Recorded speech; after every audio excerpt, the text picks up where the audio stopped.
So after the counter-coup in July 1966, Nigeria was hanging by a thread. The army had turned on itself. Barracks across the country were soaked in ethnic bloodshed, but the public had no idea. For 3 days, Nigerians went about their lives, unaware that the country was just one step away from disintegration. Then, on Monday, August 1st, 1966, a new voice came on air. It was a 32-year-old Lt-Col Yakubu Gowon. Calm, youthful, almost unassuming, he announced himself as the new head of state. At that moment, Gowon became the youngest head of state in Africa.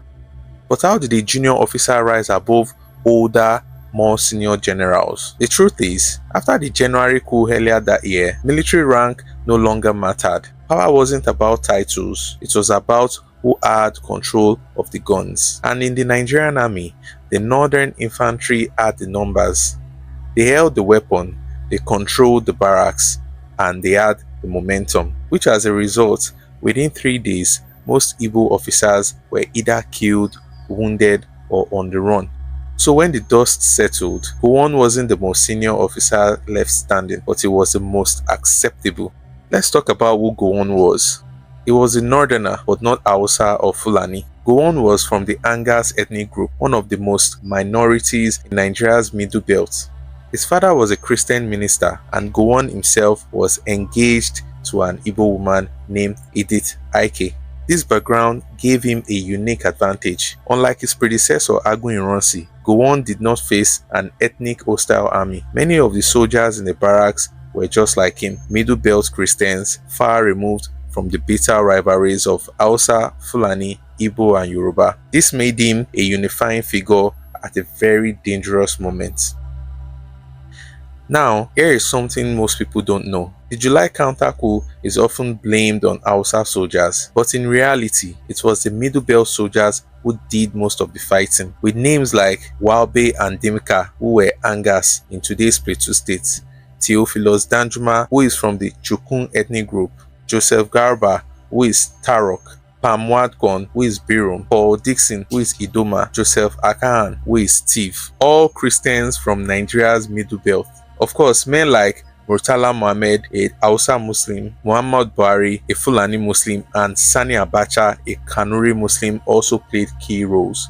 But the driving force came from the Middle Belt.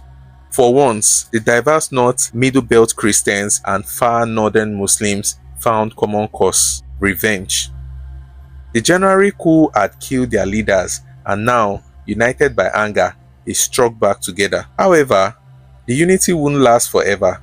A decade later, tensions between Middle Belt officers and their far northern counterparts would resurface in a bloody fashion. But in 1966, for those few days, they were one. And in the middle of all this stood Yakubu Gowon. With his modest smile, soft-spoken nature, and his reputation as a clean soldier, no smoking, no drinking, Gowon appeared trustworthy. His rise also reassured many Southerners. He was Christian, engaged to an Igbo woman, and didn't have a fiery temperament of men like Murtala Mohammed. That's why Northern soldiers, desperate for a figurehead who wouldn't divide them, rallied behind him. But here is a twist. Brigadier Babafemi Ogundipe, the most senior officer alive at that time, was actually supposed to take charge. He tried, but without troops loyal to him, he was powerless. In the end, he was quietly shipped off to London as Nigeria's new High Commissioner, sidelined from all the politics and chaos. Gowon, the young Middle Belt officer, was left holding the crown. What followed is history. Gowon will rule Nigeria through some of his turbulent years that will soon lead to the Biafran War. But his sudden rise in 1966 reminds us of something crucial. In that era of coups and counter-coups, leadership didn't come from rank, seniority, or politics. It came from who could control the guns and survive the night.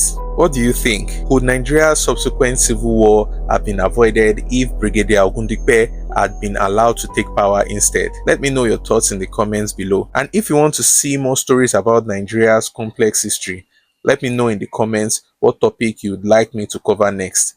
Thanks for watching, and I'll see you in the next one.